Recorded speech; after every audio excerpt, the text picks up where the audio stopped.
हमारे पास मार्केट में जितने भी इलाज और जितनी भी मेडिसिन मौजूद है ना, जो फार्मास्यूटिकल इंडस्ट्री में मौजूद है, वो सारे के सारे आपके पास DHT इनहिबिटर्स हैं। अब ये सारी मेडिसिन कर क्या रही हैं, मैं आपको बताऊं, एलोपैथी की जगह आप नेचुरोपैथी में इसका इलाज कैसे कर सकते हैं। ये सारी की सारी मेडिसिन आपके पास उस एंजाइम को रोकती हैं जो DHT को बनाते हैं। उस एंजाइम का नाम होता है 5-अल्फा रिडक्टेज। अगर मैं आपको बता दूं कि नेचर में ऐसी चीज़ें मौजूद हैं जो ईजिली 5-अल्फा रिडक्टेज को इनहिबिट कर सकती हैं और आप गंजपन से आज़ादी हासिल कर सकते हैं, तो ये क्या ही बात होगी। आपको सबसे आसान चीज़ बताऊं जो नेचर में 5-अल्फा रिडक्टेज इनहिबिटर है, वो आपके पास प्याज है। प्याज। और इसीलिए मेरी brand holistic wisdom by Sahar Chawla ने इस एपिसोड के लिंक के कैप्शन में भी लिंक मौजूद होगा। मेरे ऑफिशियल पेज डॉक्टर साहर चावला पे भी आप मेरे प्रोडक्ट्स का लिंक देख सकते हैं। मैंने 100% SLS free, detergent free, chemical free प्याज का तेल और इसी तरह मेरा प्याज का शैम्पू है वो लॉन्च किया है।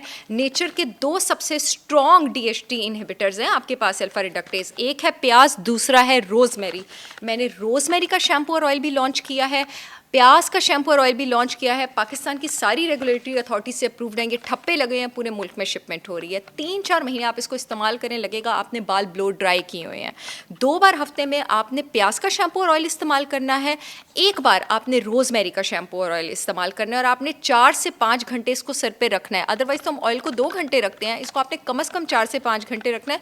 बेशक आप इसको ओवरनाइट भी रखें, आपके स्कैल्प में DHT लेवल्स नीचे जाना शुरू हो जाएंगे, आपका जो हेयर है वो फॉलिंग फेज में रुकने की जगह ग्रोथ फेज में आ जाएगा।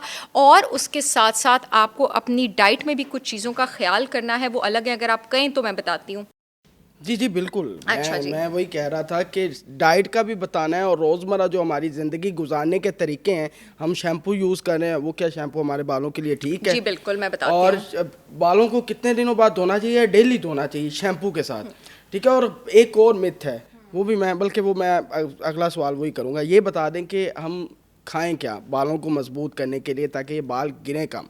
आपके पास जब हेयर फॉलिकल्स गिरते हैं, हेयर फॉलिकल सफोकेट होता है, वो सोजिश की वजह से सफोकेट होता है, तो इसका मतलब है आपने खाने में वो चीज़ें लेनी है जो एंटी इन्फ्लेमेटरी हो। नेचर का सबसे स्ट्रॉन्गेस्ट एंटी इन्फ्लेमेटरी विटामिन आपके पास विटामिन D है।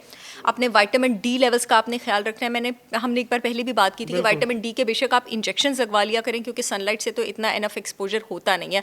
और उसके साथ साथ जिंक एक ऐसा मिनरल है जो अगेन, जो ये प्याज और रोजमेरी जिस एंजाइम के इनहिबिटर है ना, जिंक भी उसका इनहिबिटर है। जिंक आपके पास सबसे ज़्यादा रेड मीट में होता है और शेलफिश में होता है। उसके साथ साथ आप चाहें तो जिंक का synthetic supplement zinc gluconate 20 milligram आप डेली ले सकते हैं। सैलेड में प्याज नहीं यूज़ करना, प्याज का तेल आपने स्कैल्प पे लगाना है। आपने सीधा स्कैल्प में DHT को इनहिबिट करना है। डाइट में आपने जिंक लेना है, वो आपने रेड मीट से लेना है। डाइट में आपने विटामिन D लेना है। डाइट में आपने ओमेगा 3 लेना है। आपने अपनी बॉडी में इन्फ्लेमेशन नीचे करनी है। ओमेगा 3 आपके पास अंडे की जर्दियों में मौजूद है, ओमेगा 3 आपके पास फिश में मौजूद है, रेड मीट में मौजूद है, देसी घी में मौजूद है। चाहे तो बेशक मेरा देसी घी आप मंगवाएं।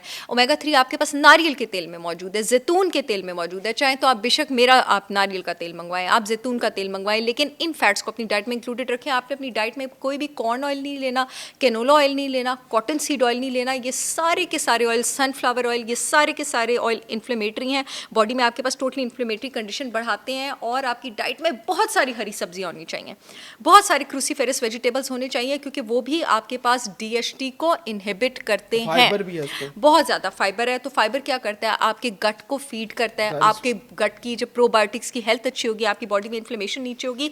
इसके साथ साथ अपनी नींद का बहुत ख्याल रखें और कोशिश करें कि आप वर्जिश करें। जब आप सोते अच्छा हैं तो आपके जिस्म में जो कॉर्टिसोल है, कॉर्टिसोल अगर बॉडी में ज़रूरत से ज़्यादा हो तो आपके पास सोजिश होती है, इन्फ्लेमेशन होती है, तो कॉर्टिसोल के लेवल्स जो हैं वो भी आपके पास नीचे रहते हैं। तो in that case you feel better.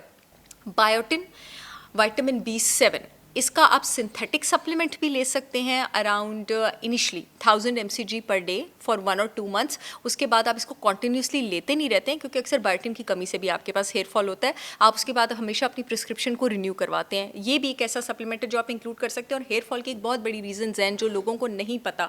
2 reasons actually. अगर आपका थायराइड ठीक काम नहीं कर रहा ना, आप हाइपोथायराइड है, थायराइड आपका फंक्शन नहीं है। फॉर एग्जाम्पल, अगर मेरे पास कोई पेशेंट आके बैठे और वो कहे कि मुझे हेयर फॉल भी है, मुझे कब्ज़ भी है, मेरी आईब्रोज भी थिन हो रही हैं, मेरा वजन भी बढ़ रहा है और मुझे डिप्रेशन भी रहती है, तो मैं तो कह दूंगी कि भाई अपना थायराइड चेक कराओ, हाइपोथायराइड है, ठीक है। अब अगर आपको हाइपोथायरिज्म की वजह से हेयर फॉल है तो ये प्याज और रोजमेरी शैम्पू के साथ साथ आपने selenium 200 microgram supplement daily empty stomach लेना है और जिंक ग्लूकोनेट भी लेना है जो मैं आपको बता रही हूँ, और विटामिन D भी लेना है। अच्छा, अब थायराइड कम होने की एक और भी बड़ी अजीब वजह होती है ख़वातीन में अगर एस्ट्रोजन टॉक्सिसिटी, हम फॉल्स एस्ट्रोजन पे बहुत बार बात कर चुके हैं, वो ज़रूरत से ज़्यादा हो जाए तो वो थायराइड के फंक्शन को सप्रेस करती है। एस्ट्रोजन भी अगर ज़रूरत से ज़्यादा हो जाए तो DHT ज़्यादा होता है, थायराइड भी नीचे चला जाए तो DHT ज़्यादा होता है। तो जब तक हम एस्ट्रोजन टॉक्सिसिटी को डील नहीं करेंगे, थायराइड को डील नहीं करेंगे, तो आपका हेयर फॉल डील नहीं होगा। और सबसे बड़ी बात, स्ट्रेस।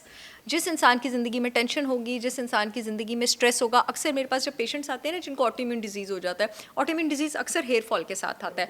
मैं जब भी इंक्वायर करूँ, आप यकीन करें जैन, किसी के यहाँ कोई जॉब लॉस हुआ होता है या कोई पर्सनल हादसा हुआ होता है, स्ट्रेस के बगैर रह ही दौर नहीं ऐसे दौर पहले भी स्ट्रेस वाला था हमेशा है। देखिए जी, जब तक ज़िंदगी है तब तक चैलेंजेस हैं, आपको अपने चैलेंजेस मैनेज भी करना है और आपको उसके बीच में मज़ा भी करना है। यही तो फिर आप वरना आप क्या खिलाड़ी हैं फिर, ठीक है। आपको उसको मैनेज भी करना है और आपको लाइफ को एंजॉय भी करना है।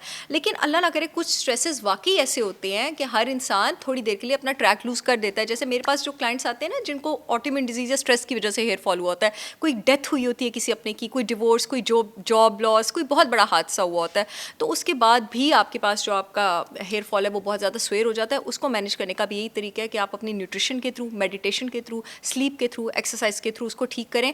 और जो आपके रिजल्ट्स होते हैं ना, जैसे हार्मोन के रिजल्ट आने में टाइम लगता है 3-4 महीने। जैसे मैंने आपको कहा, अगर आप मेरे प्रोडक्ट्स इस्तेमाल करेंगे, रिजल्ट आने में 3-4 महीने लगेंगे।